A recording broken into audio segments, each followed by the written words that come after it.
Nous sommes au Toughbook Innovation Forum édition 2017 et je suis en compagnie de Laurent Rioux qui est directeur commercial de l'activité PC professionnelle France. Laurent Rioux, bonjour. Bonjour. Alors c'est une édition qui est un petit peu particulière parce que en fait ça fait 20 ans, enfin la marque Toughbook fête ses 20 ans d'existence. Donc ce qui veut dire que vous êtes présent sur ce marché de la portabilité depuis très longtemps et ce qui caractérise votre démarche, c'est en fait que vous répondez à une demande qui vous est exprimée d'un client et c'est un peu comme ça que vous avez démarré finalement. C'est comme ça qu'on a démarré, c'est comme ça qu'aujourd'hui on a la prétention de continuer à développer la marque. Mais effectivement, il y a plus de 20 ans, on a eu un besoin client qui a été exprimé, qui nous a été exprimé d'ailleurs parce qu'on faisait des PC, mais en tant qu'OEM, il n'y avait pas vraiment de PC Panasonic, on construisait pour d'autres. Et le besoin exprimé, c'était d'avoir un PC portable, ce qui n'était pas si évident que ça à l'époque, qui soit costaud. Quand on parle costaud, on dit un produit qui soit étanche notamment, et où on aurait pu avoir une bonne autonomie et mettre un CD-ROM. Voilà, c'est juste, cette offre-là n'existait absolument pas.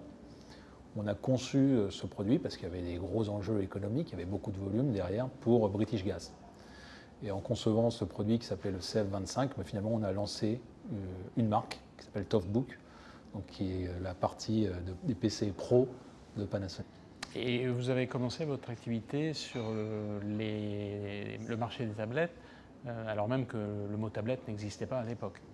Oui, parce qu'en fait, quand on a conçu le CF25 et puis les produits qui ont succédé juste derrière, on a très vite conçu nos produits avec des écrans tactiles. Donc on maîtrisait cette technologie-là. Donc la suite logique, c'était de se dire, finalement, grâce au tactile, je peux faire l'économie d'un clavier. Et dans beaucoup de cas d'usage, ça apporte plus de convivialité avec son interlocuteur. C'est plus simple quand je vais voir, que je suis technicien ou commercial, je vais voir mon client, d'interagir avec un écran. On savait déjà avoir des produits avec une bonne autonomie sur les tablettes. Et puis, il y avait pas mal de techniciens qui n'étaient pas habitués, où on parlait vraiment à l'informatique. On était en train de les informatiser et on avait le sentiment que c'était l'outil quasiment le plus intuitif. C'est d'ailleurs le cas, une tablette c'est extrêmement intuitif. On était persuadé d'avoir la bonne vision. C'était un petit peu tôt, c'est ça? Et je pense que c'était un petit peu tôt, enfin c'est pas que je pense, au moins là on est sûr que c'était trop tôt. Après, il y a probablement beaucoup de raisons pour lesquelles on n'a pas réussi, en tout cas pour lesquelles ces produits n'ont pas trouvé leurs clients. Mais voilà, on a lancé ces premières tablettes en 2002. Donc il faut rappeler pour mémoire que l'iPad d'Apple c'est 2010. C'est 2010, c'est bien après, c'est 8 ans après. Donc vous êtes revenu après sur ce marché de la tablette avec des nouvelles solutions et en réponse à des besoins particuliers. On est revenu sur le marché de la tablette parce que, il faut leur reconnaître ça, Apple a complètement vulgarisé la tablette. Ça s'est beaucoup diffusé dans le consumer. Et puis après, la tablette a diffusé dans le milieu pro. Et en revanche, là, il n'y avait pas d'offre. Il n'y avait pas d'offre d'un produit robuste. Et donc, on est venu nous voir en nous disant, voilà, il nous faudrait des tablettes. Mais il faudrait des tablettes, encore une fois, costauds, je ne vais pas refaire l'argumentaire, enfin le descriptif de ce qui nous était demandé. Et on a finalement développé deux types de tablettes, une qui était pour le médical, une pour le milieu de l'automobile. Dans un cas, l'automobile c'était pour faire du diagnostic, dans l'autre c'était pour la gestion de dossiers de patients.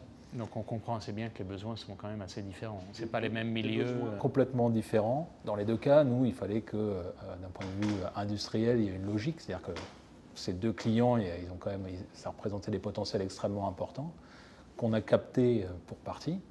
Et ça nous a permis d'exister sur le marché de la tablette durcie et très vite de devenir un acteur majeur.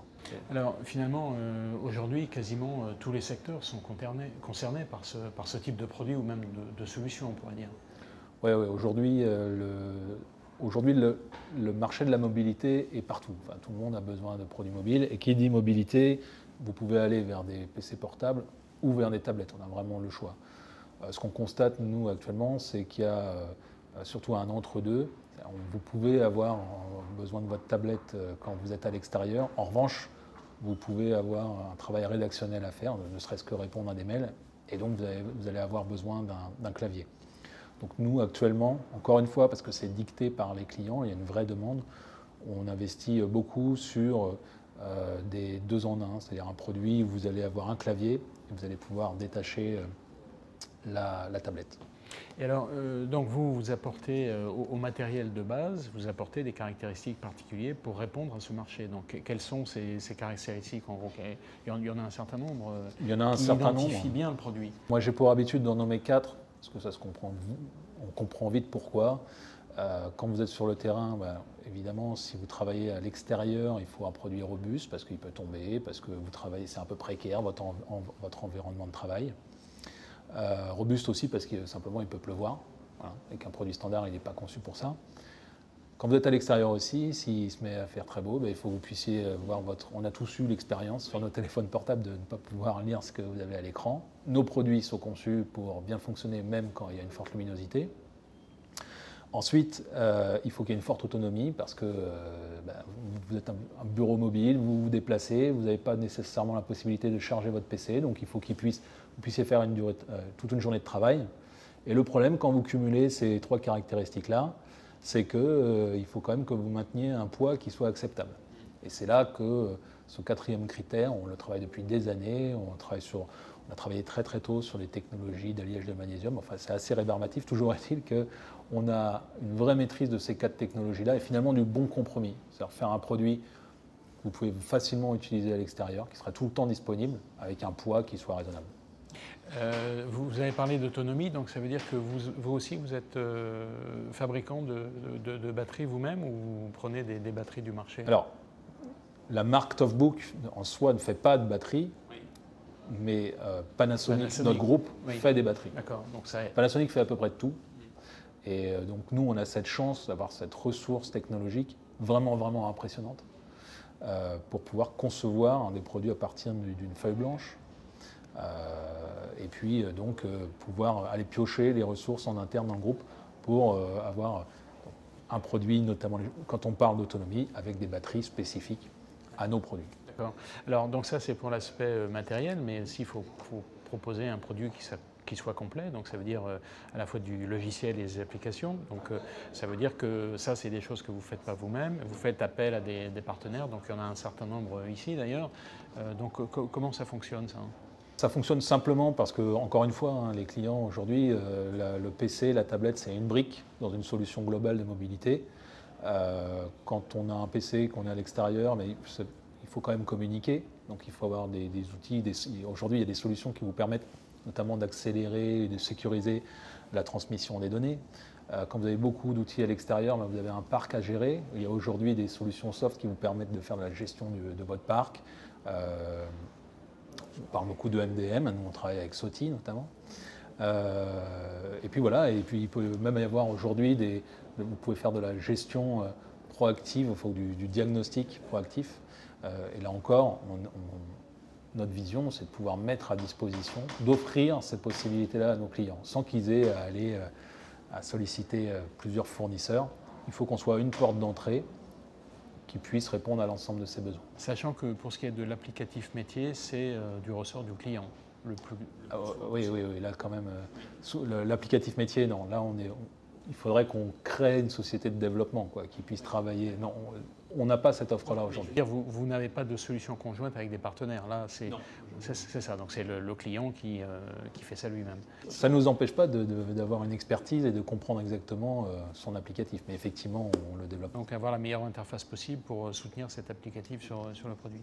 Et si on vient au sujet précédent, tout ce qui est donc le logiciel pour proposer une solution complète, est-ce que vous fournissez le support complet du produit ou est-ce que vous êtes le point d'entrée et après vous organisez un peu ce qui se passe derrière? Si on revend une solution, ça nous engage évidemment, mais pour ce qui est du hardware, on s'appuie sur des solutions de service 100% Panasonic. Pour ce qui est du software, on va s'appuyer sur les propres solutions de service de nos partenaires. Parce que c'est eux qui ont la compétence et c'est eux qui organisent les ressources. Donc après, notre obligation, c'est de communiquer très clairement quelles sont les procédures à suivre si par ailleurs il y avait un problème soft. Donc en gros, ça veut dire que, pour le dire assez vite, vous êtes coordinateur du support pour le client? Oui, on est coordinateur du support. Oui. D'accord. Et alors maintenant, si on se projette un peu dans l'avenir, quelles sont les perspectives pour Panasonic dans ce domaine? Alors, il y a les perspectives vraiment court terme où on perçoit, on parlait de vision tout à l'heure qu'on n'a pas forcément imposé. Aujourd'hui, on sait qu'il va y avoir des demandes en hardware de PC dits main libre. C'est des PC très petits. Vous pourrez mettre peut-être sur le bras avec un écran sur l'autre bras. On a beaucoup parlé à une époque des Google Glass. Voilà, c'est ce type de produit de petits PC extrêmement puissants. Vous pouvez vivre des expériences d'immersion, mais aussi des expériences de maintenance en ayant les deux mains libres. Sauf qu'encore une fois, ça a beaucoup de mal à trouver son marché. Donc là, on essaye de trouver des clients qui nous guident, mais non seulement nous guident, mais sont prêts à lancer des expérimentations parce que pour eux aussi, il y a un enjeu. Ça, c'est pour le court terme. Pour le moyen terme, nous, on est positionné vraiment sur la mobilité. Donc, on réfléchit à ce que ça pourrait être les besoins de mobilité d'un grand compte demain.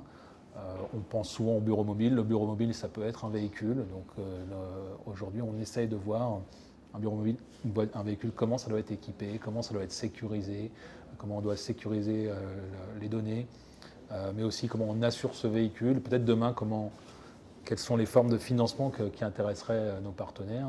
Voilà, donc on peut parler par exemple de location d'une prestation absolument complète. Alors là, vraiment, on se projette très loin, mais ce sont des pistes de réflexion qu'il ne faut pas ignorer quand on a la prétention d'être un partenaire clé sur la mobilité. Très bien, je pense qu'avec ce que vous venez de nous dire, on aura l'occasion d'en reparler parce qu'il y a encore. La mobilité, c'est bien installé dans le milieu de l'entreprise, mais il y a encore pas mal de choses à faire. Donc, Laurent Rioux, merci beaucoup. Merci à vous.